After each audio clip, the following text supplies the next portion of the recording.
देखो आज पढ़ोगे परिमाप, परिमिति, लंबाई। परिमाप, परिमिति और लंबाई तीनों क्या चीज़ है? तीनों में क्या अंतर है? परिमाप, परिमिति और लंबाई कैसे निकालते हैं? तीनों में क्या फर्क है? ध्यान दो। चलो सबसे पहले बंद आकृति और खुली आकृति के बारे में जानेंगे।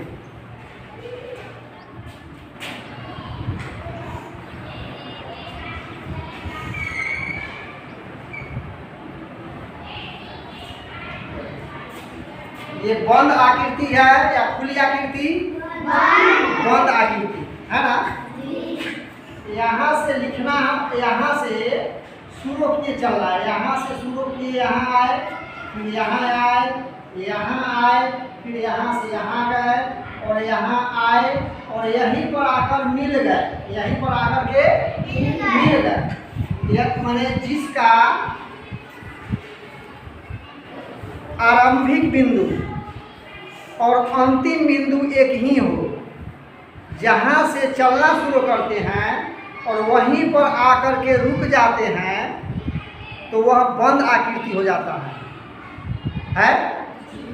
और ये है खुली आकृति। इसको क्या कहते हैं? खुली आकृति।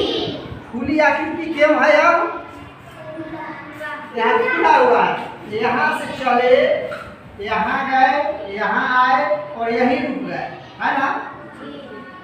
यहाँ तो नहीं आए। कहने का मतलब कि प्रारंभिक बिंदु और अंतिम बिंदु अलग अलग है तो वह खुली आकृति है ना। और अगर यहाँ से यहाँ की दूरी है, लंबाई है 4 सेंटीमीटर, ये है 7 सेंटीमीटर, ये है 5 सेंटीमीटर, ये है 3 सेंटीमीटर, ये है 4 सेंटीमीटर,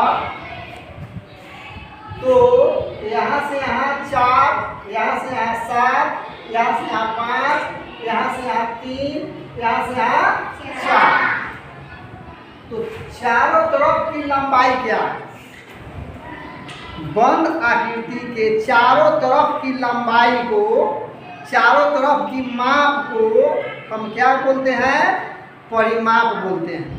परि माने चारों तरफ, माप माने माप, है ना। माप माने वह कितना है, और या फिर परि माने चारों तरफ से, मिति माने माप। परिमिति मतलब चारों तरफ की माप को, चारों तरफ की लंबाई को हम कहते हैं परिमाप या परिमिति। बंद आकृति में चारों तरफ की जो लंबाई है उसको बोलते हैं हम परिमाप या परिमिति। लेकिन खुली आकृति में जो लंबाई है उस लंबाई को हम लंबाई कहते हैं। यहाँ से यहाँ यदि 2 है, यहाँ से यहाँ 4 है, ये है 10 है, ये 6 है, तो कुल लंबाई क्या हो गई? बोलो, बोलिए।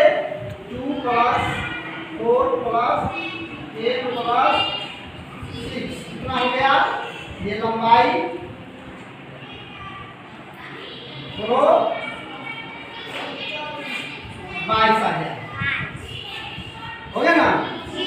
तो ये लंबाई हो गई 22। अगर सेंटीमीटर है, यो सेंटीमीटर है, ये भी सेंटीमीटर है, ये भी सेंटीमीटर है, तो ये सेंटीमीटर हो गया। ये इसकी परिमाप हो गई, ये आकृति की परिमाप, आकृति का परिमाप बराबर हो गया सभी भुजाओं का योगफल, मतलब 4 सेंटीमीटर, जो 4 सेंटीमीटर, जो 7 सेंटीमीटर, जो कितना है 5 सेंटीमीटर, जो 3 सेंटीमीटर बराबर कितना हो गया? 4 4 8 7 15 23 सेंटीमीटर क्या हो गया? परिमाप हो गया। यदि यहाँ पर काट करके सीधा लंबा कर दिया जाए, यदि यह तार है और काट करके लंबा कर दिया जाए तो कितनी लंबी हो जाएगी? 23 सेंटीमीटर लंबी हो जाएगी। लेकिन जब बंद आकृति है तो वह उसकी लंबाई परिमाप कहलाएगी। समझ गया? अब इसको देखो,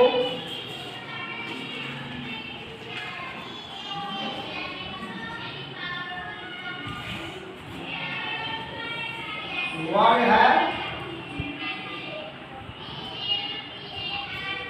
5 सेंटीमीटर 5 सेंटीमीटर 5 सेंटीमीटर 5 सेंटीमीटर। ये चारों भुजा बराबर है आपस में और ये 90 डिग्री का कोण है, समकोण है ना? वह बंद आकृति जिसकी चारों भुजाएं आपस में बराबर हो और चारों कोण समकोण हो वह वर्ग कहलाता है। तो वर्ग का परिमाप क्या होता है? उसका फॉर्मूला भी होता है। फॉर्मूला कैसे बन जाता है मैं अभी बतला रहा हूँ, ध्यान से देखो। ये परिमाप क्या हो जाएगा? इसका परिमाप बराबर हो गया 5, चारों तरफ की लंबाई को परिमाप करते हैं ना, तो 5 सेंटीमीटर जोड़ 5 सेंटीमीटर जोड़ 5 सेंटीमीटर जोड़ बोलो 5 सेंटीमीटर बराबर कितना हुआ? 5 15 20 सेंटीमीटर परिमाप हो गया। परिमाप हो गया ना? लेकिन सूत्र कैसे बन जाता है? चूंकि चारों भुजा बराबर है तो 4 बार लेकर जोड़ दिए। अब चूंकि यह वर्ग है इसलिए लिखेंगे वर्ग का परिमाप बराबर, देखो यहाँ देखो लिखा है ना, कितना 5 है? 1 2 3 4 5 है ना? क्या 5 है गुना क्या है? 1 2 3 4 कितना 5 है? 4। तो यहाँ 4 लिख देंगे। हो गया? 5 चौका 20 सेंटीमीटर, यहाँ 20 सेंटीमीटर आ गया। अब ये जो है 5 गुना 4, 5 है भुजा, इसको भुजा बोलते हैं। क्या बोलते हैं? भुजा। तो 5 है भुजा, 4 को भुजा है तो 4 बार भी जोड़ेंगे 5 को, इसलिए भुजा गुना 4। तो हो गया यहाँ पर वर्ग का परिमाप बराबर भुजा गुना 4। यह जो है सूत्र बन गया। क्या बन गया? सूत्र। अंग्रेजी में इसको फॉर्मूला बोलते हैं, है ना? समझ में आ गया कि नहीं? आ गया।